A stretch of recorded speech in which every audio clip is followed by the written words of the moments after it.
Good morning बच्चों। Previous video में हम लोगों ने बेटा यूग्लिनोइड्स एंड स्लिम मोल्ड्स किया था। इस वीडियो में we will do protozoan. Now protozoan is also a type of protista. Protista को हम लोगों ने कितनी कैटेगरीज में डिवाइड किया था? 5 कैटेगरीज में डिवाइड किया था। कौन कौन से करे थे बेटा? First is the Chrysophyta. Chryso means याद हो तो गोल्डन एल्गी, तो उसके अंदर गोल्डन एल्गी डेस्मिड्स या फिर डाइटम्स आते हैं। सेकेंड इज द जिन्हें हमने कहा था पायरोफाइटा। पायरो मीन्स फायर, जिसके अंदर डाइनोफ्लैजिलेट्स आते हैं because they produce bioluminescence and some of the dinoflagellates are red in colour. Third euglenoids. Euglenoids को मैंने बताया था बेटा it is the connecting link between the plants and the animal. Euglena इसका एग्जाम्पल था। And slime moulds. Slime moulds are the saprozoic protozoa, जो saprophytic in nature होते हैं। डेड एंड डिकेइंग ऑर्गेनिज्म पर डाइजेस्टिव जूसेस रिलीज करके organic matter को absorb करते हैं। Now the last one is the protozoan protist. तो this is the protozoan protist.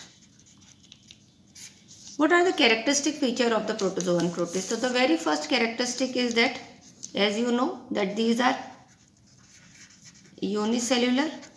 वो तो है ही बेटा, सब यूनिसेल्यूलर है।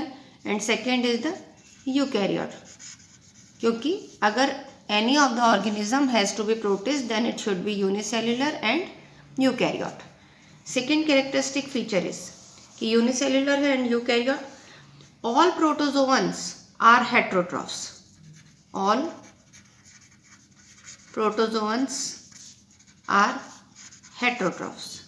Heterotrophs means they cannot synthesize their own food. इसका मतलब they can be holozoic, show the holozoic mode of nutrition. Holozoic का मतलब होता है taking the solid food in. तो I am just taking solid food in. Either they are holozoic in nature or you can say saprozoic, means dead and decaying organism पर feed करते हैं by releasing its digestive juices, or it can be parasitic. Parasitic means live on the body of host.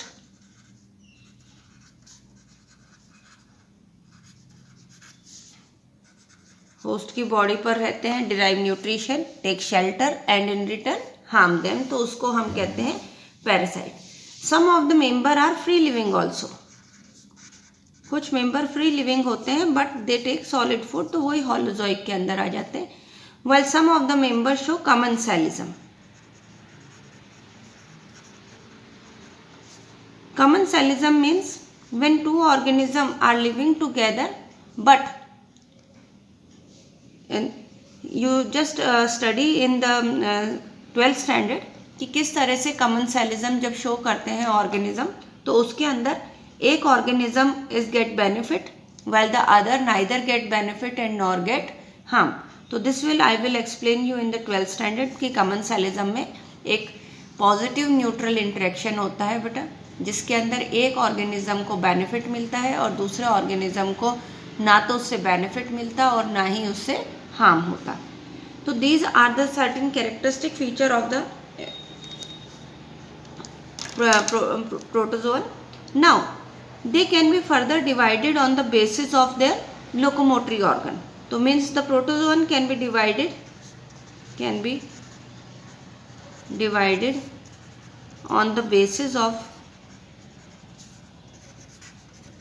locomotory organ कि how they move, how they locomote, उस basis पर इनको हम divide करते हैं। तो it can be divided into the major category, that is the very first is called as the amoeboid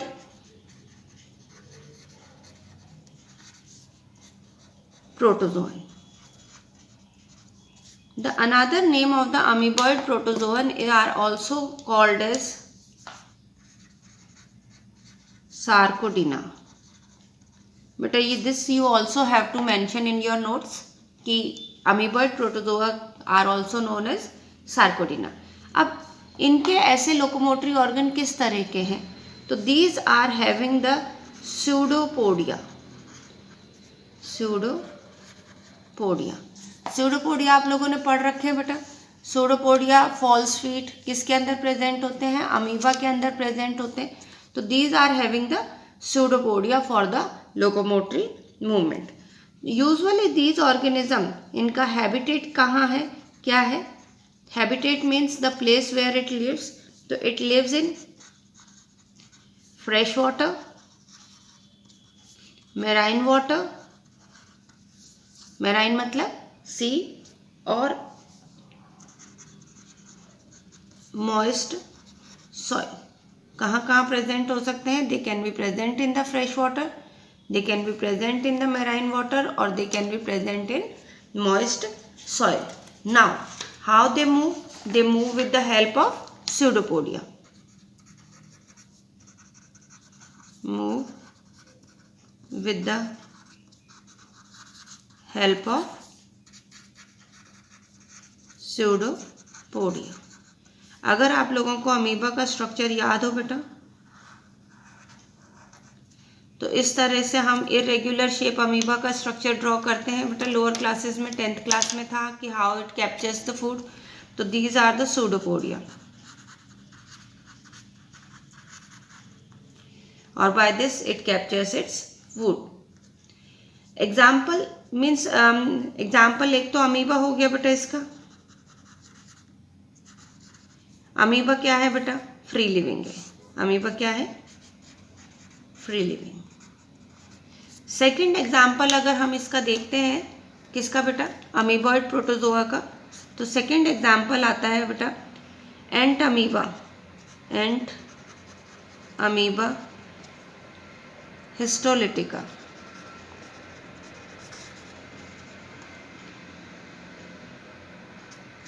ant amoeba histolytica ये बेटा एक पैरासिटिक फॉर्म है। कैसा फॉर्म है? पैरासिटिक फॉर्म है। Entamoeba histolytica, it causes a disease called as entamoebiasis. ये जो disease cause करती है उस डिजीज का क्या नाम है बेटा? एंट अमीबॉयसिस। इसके अलावा one of the one of the amoeboid protozoa that is foraminiferan. Foraminiferan is a marine protozoa. Marine protozoa का मतलब this protozoa lives in sea water. And इसके कैरेक्टरिस्टिक फीचर है बेटा, इसको बहुत अच्छे से याद कर लेना। It is mainly specially for the NEET में भी क्वेश्चन आता है ये कि फोरमेनिफेरन मेराइन प्रोटोजोआ है, और it has, I should write it with another pen so that you can easily, it has silica shell on the surface. इसकी surface पर किसका शेल प्रेजेंट होता है बेटा? सिलिका का शेल प्रेजेंट होता है। सिलिका मतलब कि जैसे हमने कहा था diatoms are indestructible because they are having the cell wall deposition of the silica, और सिलिका की डिपोजिशन होने की वजह से वो इनडिस्ट्रक्टेबल है। तो ऐसे ही फोरमेनिफेरन्स के ऊपर भी सिलिका की शेल प्रेजेंट होती हैं। Now how they do reproduction, ये रिप्रोड्यूस कैसे करते हैं बेटा? कौन रिप्रोड्यूस कैसे करते हैं? ये protozoan protist, how they reproduce. तो रिप्रोडक्शन में अगर हम लोग आते हैं कि हाउ दे रिप्रोड्यूस, तो they reproduce by simply binary fission. Main इनके अंदर किस तरह का फिशन होता है बेटा? Binary fission. Binary fission usually favourable condition में करते हैं। कब करते हैं बेटा? Favourable condition.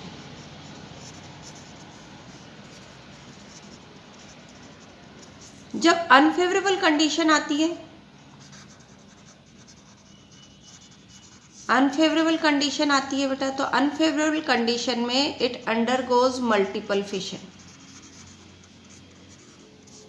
मल्टीपल फिशन इसलिए करते हैं बेटा बिकॉज उस टाइम में इनके ऊपर सिस्ट बनती है। तो सिस्ट बनती है यानी कि वो सिस्ट उसको प्रोटेक्ट करती है from the harsh condition and prevent itself or help it in the perination. Perination means passing the unfavorable condition. Now we come on to the second protozoan, and second protozoan is the flagellated protozoan.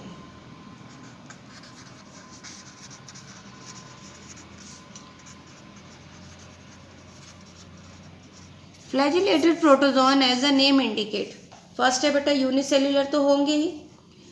तो first unicellular eukaryote, okay. Second characteristic that they have flagella for locomotory as a locomotory organ, as a locomotory organ, यानी चलने के लिए, movement के लिए इनके अंदर flagella होता है जो लोकोमोटरी ऑर्गन की तरह वर्क करता है। That's why they are considered as flagellated protozoa. They can be free living, बेटा फ्री लिविंग हो सकते हैं। दे आर पैरासाइट ऑल्सो, कैसे होते हैं बेटा? पैरासाइट होते हैं, ठीक है, which causes diseases. For example, one of the example is ट्रैपेनोसोमा,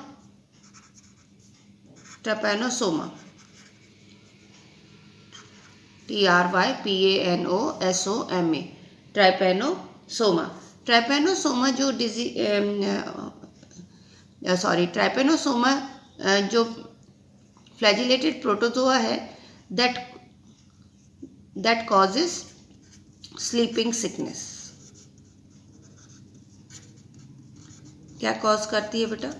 sleeping sickness cause करती है। इसके अलावा आप लोगों ने 9th स्टैंडर्ड में पढ़ा होगा बेटा लेशमैनिया। लेशमानिया causes kala azar. Trypanosoma, leishmania both belong to the flagellated protozoa. दोनों किसको बिलोंग करते हैं बेटा? Flagellated protozoa. Some of the flagellated protozoa are symbiont also, कुछ सिम्बायंट भी होते हैं। They live in the gut of the termite. तो some of them live in the gut of termites. Termite मतलब जिनको हम दीमक कहते हैं, जो लकड़ी के ऊपर लगती है और पूरी लकड़ी को ख़त्म कर देती है। Because they have the ability to digest cellulose and they can digest the cellulose only due to the presence of these flagellated protozoa. In protozoa की प्रेजेंस की वजह से ही वो उस सेल्यूलोज को डाइजेस्ट कर पाती है।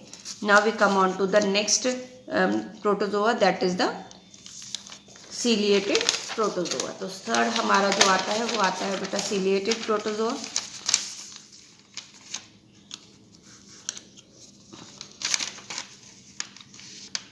नाउ सीलिएटेड प्रोटोजोआ के अंदर जो हम लोग लेते हैं बेटा, as the name indicate, ciliated means cilia.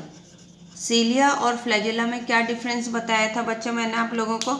सीलिया जो होते हैं वो सीलिया आर स्मॉलर इन साइज। सीलिया का साइज स्मॉल होता है बेटा, फ्लैजेला का साइज बहुत लंबा होता है। सीलिया जो है वो केवल टू एंड फ्रो मोशन करते हैं, ऐसे ऐसे, आगे पीछे आगे पीछे। और फ्लैजिलेटेड जो होते हैं वो विप लाइक मोशन करते हैं, यानी चाबुक की तरह मोशन करते हैं। तो second is the ciliated protozoa. तो दीज प्रोटोजोआ हैव अबंडेंट मतलब बहुत ज़्यादा, have abundant cilia on their body. उनकी बॉडी पर बहुत ज़्यादा सीलिया होते हैं and they move with the help of cilia. Okay, इसका एग्जाम्पल अगर हम लोग लेते हैं तो we can take the example of the paramecium.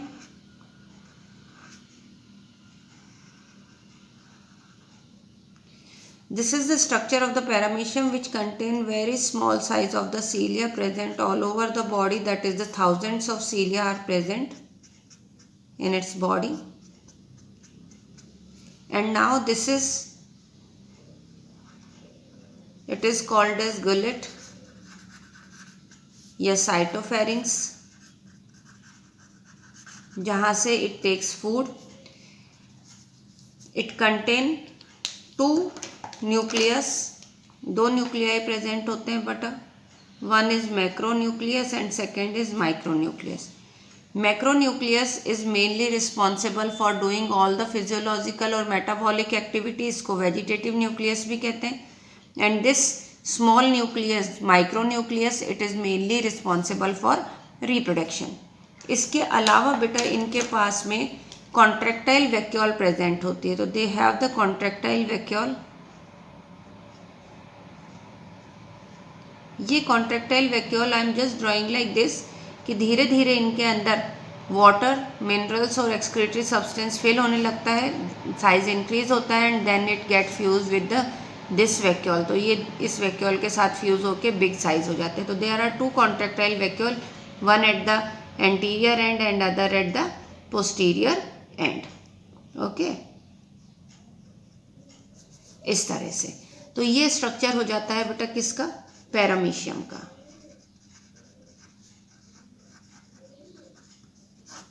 किसका स्ट्रक्चर है बेटा, पैरामीशियम का स्ट्रक्चर है. और paramecium is a ciliated protozoa. तो by the movement of the cilia it forms a whirlpool. as I told you earlier also whirlpool movement. तो वो whirlpool produce करता है और उस whirlpool से the food particles enter into the gullet. वो gullet में एंटर होते हैं और गलेट में एंटर होने के बाद में it is passes into the main body. और मेन बॉडी के अंदर पास हो जाता है. उसके बाद में इसमें डाइजेशन चलता है, यानी फूड वैक्यूल बन जाती है. और डाइजेशन होने के बाद में undigested material is egested out. तो सिंपली चीज है that is presence of cilia on their bodies. So help in किस किस में हेल्प करते हैं बेटा, one is locomotion and second is for getting food. Food भी they get through the cilia only. Second होता है बेटा what they have a cavity called gullet. ठीक है, क्या कैविटी है, गलेट है बेटा. that opens to the outer surface. Outer surface पर ओपन हो रही है बेटा, ये आउटर सरफेस पर ओपन हो रही है. सेकेंड, जो सीलिया का कोऑर्डिनेटेड मूवमेंट है, कोऑर्डिनेटेड मतलब कि सभी सीलिया सिमिलर डायरेक्शन में मूवमेंट करेंगे. तो coordinated movement of सीलिया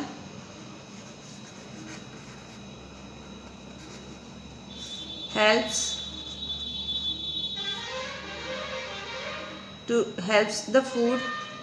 it to take the food in gullet. ठीक है बच्चे. नेक्स्ट थिंग आता है कि हाउ दे रिप्रोड्यूस, रिप्रोडक्शन कैसे होता है इसके अंदर. तो बेटा एक तो reproduction by simple binary fission,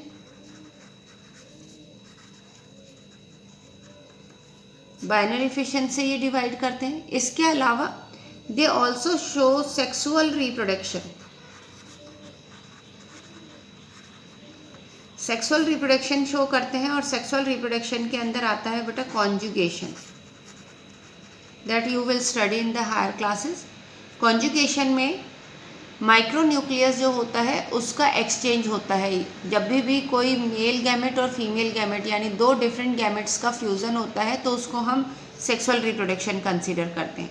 तो यहाँ पे भी वो कॉन्जुगेशन के थ्रू एक पैरामीशियम का micronucleus enter into the body of the another paramecium and then it get fused.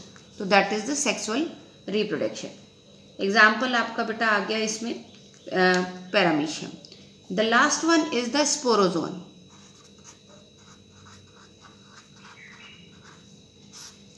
Sporozoan, why it is given the name sporozoan? Sporo means spore like, zoan matlab animals. So those animals which are having the spore like structure. So because they do not have any locomotory organ, इनके अंदर बेटा कोई locomotory organ नहीं होते, तो how they move, किस तरह से ये एक होस्ट से दूसरे होस्ट पर जाएंगे? तो so they are transferred by the help of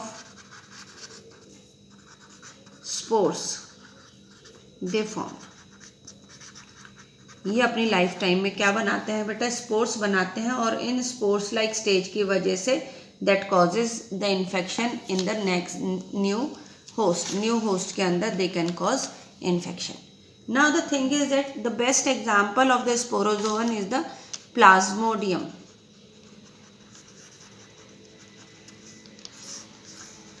Plasmodium, if you remember it, हमने एक प्लाज्मोडियम का नाम लिया था बेटा in the slime moulds.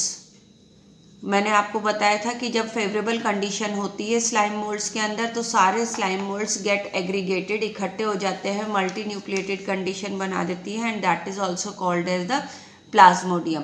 But what is the difference between that plasmodium and this plasmodium? If it is comes in the option, one is this option and other is another option, how you can differentiate it?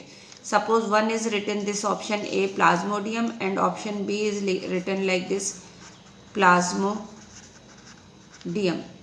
तो आपको कैसे identify कर पाओगे कि ये वाला Plasmodium slime mould के लिए है या ये वाला प्लाज्मोडियम स्लाइम मोल्ड के लिए वर्ड नाम दे रखा है, या ये प्लाज्मोडियम स्पोरोजोअन के लिए दे रखा है और ये स्पोरोजोअन के लिए नहीं दे रखा? तो first thing you have to keep in mind, आप लोगों को पता है बेटा बाइनोमियल नोमेनक्लेचर जब हम करते हैं, किसी का साइंटिफिक नेम लेते हैं, तो the first word always start with the capital letter. तो एक्चुअली दिस प्लाज्मोडियम जो मलेरिया पैरासाइट कॉज करता है वो एक जीनस का नाम है। इसकी स्पीशीज़ बहुत सारी होती हैं, either it can be the vivax, it can be the falciparum, it can be malariae. तो ये किसका नेम है बेटा? जीनस का नेम है, and you know that genus name always started with the capital letter. And second thing, जब भी ये टाइप्ड फॉर्म में आएगा तो it will be in the form of italics, italics font में प्रेजेंट होएगा। ये मैंने बेटा स्मॉल लेटर से स्टार्ट किया है, इसका मतलब ये वाला प्रोटोजोआ नहीं हो सकता। ये किसके लिए माना जाएगा? स्लाइम मोल्ड के लिए माना जाएगा। Got it? कि how we can differentiate between the two plasmodium if it is given in the option. If capital letter and italics में हुआ तो that will show the plasmodium which causes disease, and if it is with the start with the small letter and no italics, then it shows the plasmodium stage of the slime mold. Okay, तो plasmodium बेटा जो होता है that causes malaria, क्या cause करता है? Malaria cause करता है। Malaria you all people know. अब प्लाज्मोडियम जो होता है बेटा इसकी डाइजेनेटिक लाइफ साइकिल होती है, तो it has digenetic life cycle. What does it mean कि डाइजेनेटिक? डाई मतलब होता है टू, जेनेटिक मीन्स होस्ट, तो इट हैज़ टू होस्ट, दो होस्ट होते हैं बेटा इसकी लाइफ साइकिल में। फर्स्ट प्राइमरी होस्ट, हरदम कभी भी अगर किसी ऑर्गेनिज्म की डाइजेनेटिक लाइफ साइकिल है तो उसके लिए प्राइमरी होस्ट उसको कंसीडर किया जाएगा जहाँ पर उस पैरासाइट की सेक्सुअल रिप्रोडक्शन चलती है। तो यहाँ पे प्लाज्मोडियम का सेक्सुअल रिप्रोडक्शन चलता है बेटा in female anopheles, female anopheles. Female anopheles you know it is a mosquito, है ना, विच ट्रांसमिट मलेरिया, जो मलेरिया ट्रांसमिट करती है यानी प्लाज्मोडियम ट्रांसमिट करती है। तो female anopheles is primary host where क्या चलता है बेटा? Sexual reproduction. किसका? Of plasmodium. प्लाज्मोडियम का सेक्सुअल रिप्रोडक्शन। सेकेंड बेटा सेकेंडरी होस्ट। इसमें सेकेंडरी होस्ट प्लाज्मोडियम का होता है ह्यूमन। ह्यूमन के अंदर प्लाज्मोडियम सेकेंडरी होस्ट है, ह्यूमन बीइंग इसका। यहाँ पर प्लाज्मोडियम का क्या चलती है बेटा? Asexual reproduction. And this plasmodium that, इसकी लाइफ साइकिल अपन लोग 12th स्टैंडर्ड में करेंगे बेटा। First attack on the liver cell, then it attack on RBCs and release, rupture the RBC and release toxin, and that toxin is the hemozoin. Hemozoin, और ये hemozoin causes the fever with chill और shivering. पहले shivering होती है बेटा, फिर उसके बाद एकदम बॉडी ठंडी हो जाती है। तो this is the example of the sporozoan protist. ठीक है, और स्पोरोजोअन प्रोटिस्ट जो ये प्लाज्मोडियम का एग्जाम्पल हमने लिया है, it causes the staggering effect on the human population. ये एक तरह से एपिडेमिक की तरह ही अराइज हुई थी in 19th century, before the discovery of its medicine, that is the quinine, which we obtained from the cinchona tree. तो this is about the protozoan protist. तो ये सारे हमारे प्रोटोजोअन प्रोटिस्ट हो गए। नेक्स्ट वीडियो में we will take fungi. Thank you.